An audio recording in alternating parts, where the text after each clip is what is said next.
Hello दोस्तों। पिछले video में हमने इस पुस्तक के कुछ प्रश्न देखे थे।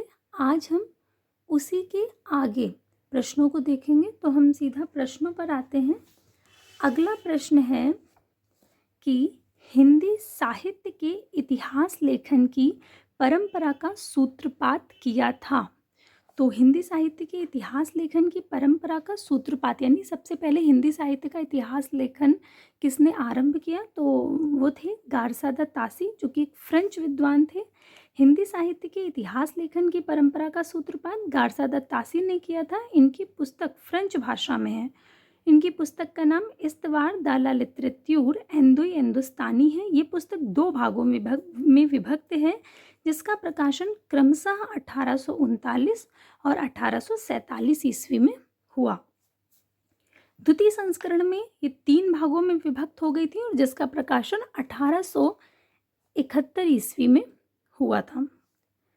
ये प्रश्नों के नीचे जो व्याख्या दी गई है, हम इसे जरूर देखते चलेंगे, जिससे हमारा रिवीजन बहुत अच्छी तरह से हो जाएगा। तो अगला प्रश्न है, हिंदी साहित्य के उत्तर मध्यकाल को अलंकृत काल कहने वाले विद्वान इनमें से कौन है? तो पहला विकल्प मिश्रबंधु बिल्कुल सही है। मिश्रबंधु ने उत्तर मध्यकाल को अलंकृत काल की संज्ञा दी थी। अगला प्रश्न है, हिंदी साहित्य का आरंभ 693 ईस्वी से मानने वाले इतिहासकार इनमें से कौन है? तो तीसरा विकल्प डॉक्टर राम कुमार वर्मा बिल्कुल सही है। हिंदी साहित्य का आरंभ 693 ईस्वी से मानने वाले डॉक्टर राम कुमार वर्मा जी हैं। डॉक्टर राम कुमार वर्मा हिंदी साहित्य की अवधि 693 ईस्वी से 1693 ईस्वी तक मानते हैं, अर्थात संधि काल से लेकर के भक्ति काल तक की अवधि को ही इन्होंने लिया है। अगला प्रश्न है, हिंदी साहित्य का उत्तर मध्यकाल उसे रीतिकाल किस विद्वान ने कहा है? तो उत्तर मध्यकाल को रीतिकाल की संज्ञा आचार्य रामचंद्र शुक्ल ने दी है और कलाकाल कहा है रमाशंकर शुक्ल रसाल ने। वहीं श्रृंगार काल कहा पंडित विश्वनाथ प्रसाद मिश्र ने और अलंकृत काल कहा मिश्रबंधु ने। आप लोग ये बिल्कुल मत सोचिएगा कि वही चीज़ें हमें बार बार पढ़ने में आ रही हैं, क्योंकि हम जितनी बार पढ़ेंगे चीज़ें उतनी ज़्यादा हमें रट जाएंगी और जैसे ही प्रश्न जब परीक्षा में हमारे सामने होगा तो हमें विकल्प खोजने नहीं पड़ेंगे, हमें उत्तर उसका बिल्कुल सही पता होगा। तो अगला प्रश्न देखते हैं कि वर्ण क्रमानुसार लिखा गया हिंदी साहित्य के इतिहास का प्रथम ग्रंथ निम्नलिखित में से कौन सा है? यानी जो वर्ण क्रमानुसार लिखा गया है, तो अभी गारसादा तासी के जिस ग्रंथ की बात हो रही थी, इस्तवार द ला लिटरेच्यूर हिंदुस्तानी, ये ग्रंथ वर्ण क्रमानुसार ही लिखा गया है, यानी वर्णों के हिसाब से लिखा गया है, जिसका प्रकाशन 1839 और 1847 में हुआ था। फिर जब 1871 में इसका द्वितीय संस्करण आया था तो ये 3 भागों में प्रकाशित हो गया था और डॉक्टर लक्ष्मी सागर वार्ष्णेय ने हिंदुई साहित्य का इतिहास नाम से इसका अनुवाद 1952 ईस्वी में प्रकाशित करवाया था। अगला प्रश्न है, डॉक्टर गणपति चंद्र गुप्त के अनुसार हिंदी साहित्य इतिहास का पुनर्लेखन किस दृष्टिकोण के अनुसार किया जाना चाहिए? तो इसका तीसरा विकल्प स्वतंत्र, तटस्थ और संतुलित दृष्टि से बिल्कुल सही है। हिंदी साहित्य का वैज्ञानिक इतिहास गणपति चंद्र गुप्त जी की पुस्तक है, जो कि 1965 ईस्वी में प्रकाशित हुई थी। अगला प्रश्न है, आचार्य शुक्ल की ऐतिहासिक दृष्टि, जो मतलब शुक्ल जी की ऐतिहासिक दृष्टि कैसी थी? तो युग की परिस्थितियों को प्रमुखता प्रदान करती है। आचार्य शुक्ल की ऐतिहासिक दृष्टि युग की परिस्थितियों को प्रमुखता प्रदान करती है। शुक्ल ने साहित्य इतिहास के एक निश्चित और सुस्पष्ट दृष्टिकोण का परिचय देते हुए युग परिस्थितियों के संदर्भ में विकास क्रम की व्याख्या करने का प्रयास किया है और इनका प्रसिद्ध ग्रंथ हिंदी साहित्य का इतिहास 1929 ईस्वी में प्रकाशित हुआ था। अगला प्रश्न है, ऐतिहासिक कालक्रम के अनुसार निम्नलिखित में से कौन सा नामकरण गलत है? तो रीतिकाल।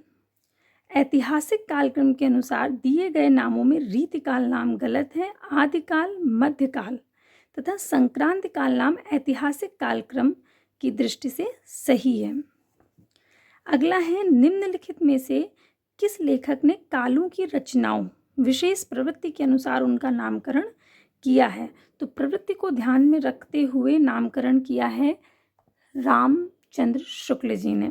आचार्य रामचंद्र शुक्ल ने कालों की रचनाओं की जो प्रवृत्ति है उसको ध्यान में रखते हुए नामकरण किया है।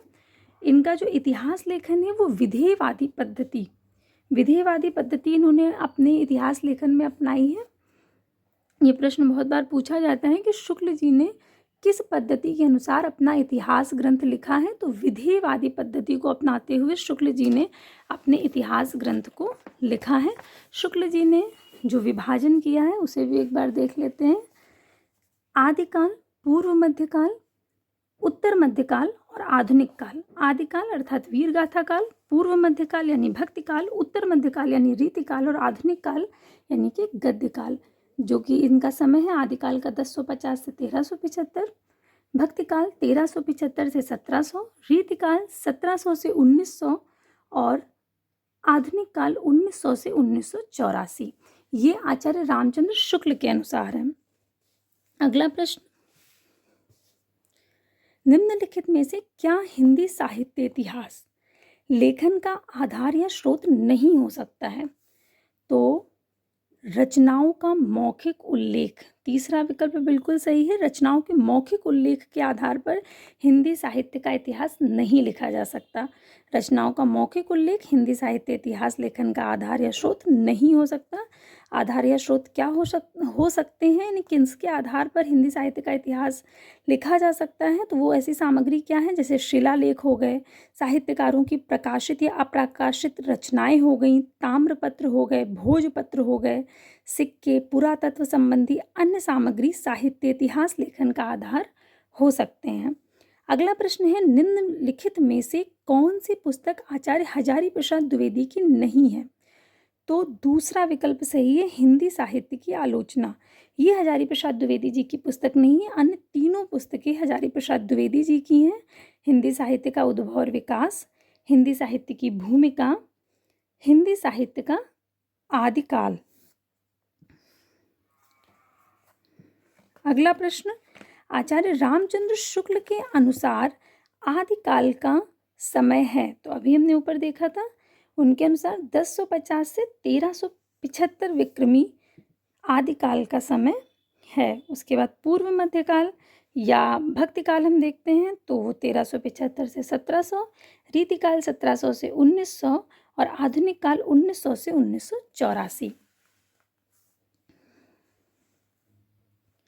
अगला प्रश्न है, इस्तवार लिटरेच्यूर इंदो-हिंदुस्तानी नामक ग्रंथ किस भाषा में लिखा गया है? तो ये गारसा दत्तासी का ग्रंथ है जो कि फ्रेंच भाषा में लिखा गया है और ये 2 भागों में प्रकाशित हुआ था, 1839 और 1847। और जब इसका द्वितीय संस्करण आया था 1871 में तो ये 3 भागों में विभाजित हो गया था। तासी ने अपनी जो पुस्तक है उसमें हिंदी और उर्दू के अनेक कवियों का विवरण अंग्रेजी वर्ण क्रमानुसार दिया है। तो तासी की ये चीज़ हमें बार बार याद रखनी है, बार बार आ रही है कि उन्होंने जो वर्णन किया है अपने हिंदी साहित्य के इतिहास में वो वर्ण क्रमानुसार है। अगला है, सूची 1 में अंकित नामों को सूची 2 में अंकित साहित्य इतिहासकारों के साथ सुमेलित करना है। यानी सिद्ध सामंत काल किसने कहा, चारण काल संज्ञा किसने दी, प्रारंभिक काल किसने कहा और आदिकाल किसने कहा? तो हमें पता है कि सिद्ध सामंत काल कहा है राहुल सांकृत्यायन जी ने, चारण काल कहा है जॉर्ज ग्रियर्सन ने और प्रारंभिक काल कहा है मिश्र बंधु ने और आदिकाल संज्ञा दी है हजारी प्रसाद द्विवेदी जी ने। अगला है, तो इसका विकल्प सी सही होगा। अगला है, हिंदी के प्रारंभिक काल को आदिकाल नाम देने वाले हैं। यानी आदिकाल नाम किसने दिया है? तो आदिकाल नाम हजारी प्रसाद द्विवेदी जी ने दिया है। चारण काल कहा है ग्रियर्सन ने, प्रारंभिक काल कहा है मिश्र बंधु ने, बीज वपन काल कहा महावीर प्रसाद द्विवेदी जी ने, वीर गाथा काल कहा आचार्य रामचंद्र शुक्ल ने, संधि काल और चारण काल नाम दिया राम कुमार वर्मा ने, सिद्ध सामंत काल नाम दिया पंडित राहुल सांकृत्यायन ने। अगला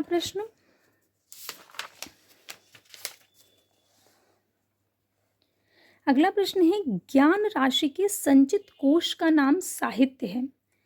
साहित्य के संदर्भ में यह किस मनीषी का कथन है? तो ये कहा है पंडित महावीर प्रसाद द्विवेदी जी ने कि ज्ञान राशि के संचित कोश का नाम साहित्य है।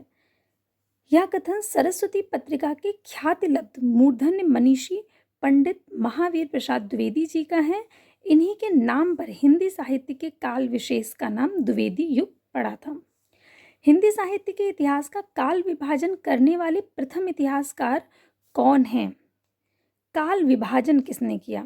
ध्यान रखिएगा, यहाँ ये नहीं पूछा गया है कि सबसे पहले लेखन शुरू किसने किया है, यहाँ पूछा गया है कि सबसे पहले काल विभाजन किसने किया है।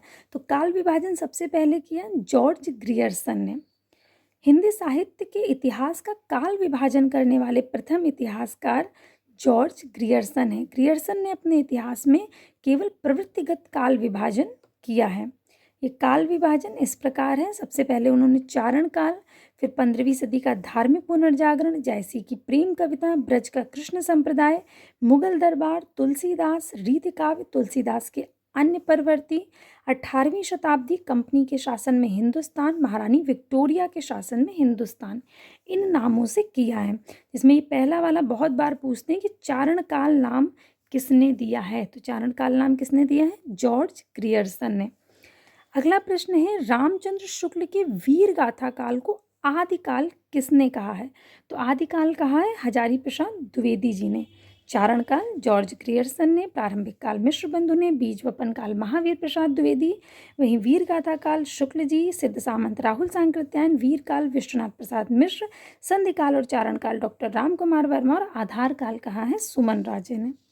अगला प्रश्न है पंडित विश्वनाथ प्रसाद मिश्र के मत से रीतिकाल का नाम श्रृंगार काल होना चाहिए, क्योंकि रीतिकाल नाम रखने से उसके विभाजन का मार्ग बंद हो जाता है, ऐसी उनकी मान्यता थी पंडित विश्वनाथ प्रसाद मिश्र जी की।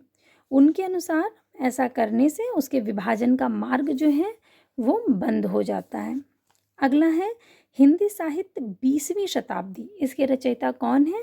तो इसके रचयिता हैं नंद दुलारे वाजपेयी जी। हिंदी साहित्य 20वीं शताब्दी के रचयिता नंद दुलारे वाजपेयी हैं। इनकी अन्य रचनाएं जयशंकर प्रसाद, आधुनिक साहित्य, प्रेमचंद्र, महाकवि सूरदास, महाकवि निराला, नई कविता, कवि सुमित्रानंदन पंत, रस सिद्धांत, नया साहित्य, नए प्रश्न, रीति और शैली आदि हैं। निर्मला जैन हिंदी साहित्य की प्रमुख महिला आलोचक हैं। इन्होंने हिंदी आलोचना की 20वीं सदी, रस सिद्धांत और सौंदर्य शास्त्र, कविता का प्रतिसंसार आदि आलोचनात्मक कृतियां लिखी हैं। नामवर सिंह की आलोचनात्मक रचनाएं हैं कविता के नए प्रतिमान, दूसरी परंपरा की खोज, इतिहास और आलोचना, वाद विवाद संवाद, आधुनिक साहित्य की प्रवृत्तियां और आलोचक के मुख से आदि। अगला है कविता कौमुदी के संग्रहकर्ता कौन है? तो कविता कौमुदी रचना है राम नरेश त्रिपाठी की। ये इन्होंने संग्रहित की थी कई वर्षों में।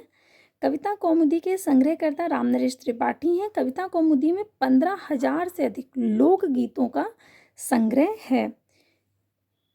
इसमें काव्य के विविध रूपों सोहर, कजरी, बिरहा, विवाह गीत, विदाई गीत आदि शामिल हैं। त्रिपाठी जी स्वच्छंदतावादी कवि हैं। इन्होंने मिलन, पथिक और स्वप्न शीर्षक से 3 काल्पनिक खंड काव्य लिखे हैं। राम नरेश त्रिपाठी ने कविता कौमुदी शीर्षक से 8 भागों में ग्राम गीतों, उर्दू, बांग्ला और संस्कृत की कविताओं का संकलन और संपादन किया है। अगला प्रश्न है मिश्र बंधु में शामिल नहीं है। तो हमें पता है मिश्र बंधु कौन कौन है? गणेश बिहारी मिश्र, श्याम बिहारी मिश्र और सुखदेव बिहारी मिश्र। केशव बिहारी इनमें शामिल नहीं है।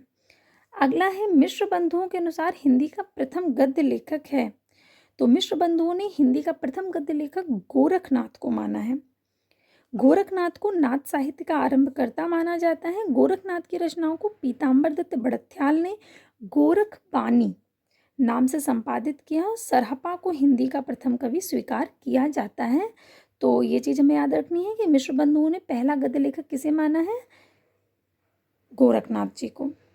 अगला प्रश्न है हिंदी साहित्य के इतिहास ग्रंथ की रचना निम्नलिखित में से सबसे पहले किसने की? तो हिंदी साहित्य के इतिहास ग्रंथ की रचना सबसे पहले करी शिव सिंह सेंगर ने। विकल्प में दिए गए जो लेखक हैं उनमें शिव सिंह सेंगर ने सबसे पहले इतिहास ग्रंथ लिखा? उन्होंने 1883 में शिव सिंह सरोज नाम से इतिहास ग्रंथ लिखा है। ये चीज़ आपको ध्यान रखनी है, विकल्प के अनुसार है, वैसे सबसे पहले नहीं है, किंतु जो विकल्प दिए गए हैं उसमें उसके अनुसार ही सही है, जिसमें लगभग 1000 भाषा कवियों का वर्णन है। जॉर्ज ग्रियर्सन ने the modern vernacular literature of Hindustan 1888 ईस्वी में, मिश्र बंधुओं ने मिश्र बंधु विनोद 1913 में लिखा था, और आचार्य रामचंद्र शुक्ल ने हिंदी साहित्य का इतिहास 1929 ईस्वी में लिखा था। तो इसमें जो इनका है शिव सिंह सरोज, वो 1883 ईस्वी में है। तो यहाँ तक के प्रश्न हमने आज देख लिए। इसके आगे के प्रश्न हम देखेंगे अगले वीडियो में। तब तक के लिए धन्यवाद।